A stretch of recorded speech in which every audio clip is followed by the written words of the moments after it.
ছয়টি অক্ষর হামজা, হা, আইন, হা, গয়েন, খ এর মধ্যে হতে যদি কোনো একটি অক্ষর আসে তাহলে নুন সাকিন কিংবা তানবিনকে বিনা গুণনা ছাড়া স্পষ্ট করে পড়তে হবে। মাশাআল্লাহ, জাযাকাল্লাহ। হুরুফে ইকফা কয়টি ও কি কি? 15টি অক্ষর। তা, সা, জিম, দাল, জাল, জা, সিন, শিন, সদ, জদ, ত, জ, ফা, কাফ, কফ।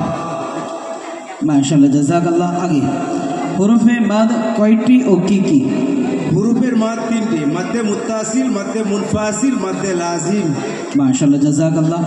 মধ্যে মুত্তাসিল কাকে বলে? আগে মধ্যে মুত্তাসিল হুরুফে মধ্যে পর হামজা একই শব্দ হলে মধ্যে মুত্তাসিল হবে, এর পরিমাণ 4 আলিফ টান দিয়ে পড়তে হবে।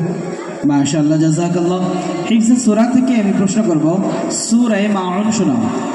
আউযু বিল্লাহি মিনাশ শাইতানির রাজীম। বিসমিল্লাহির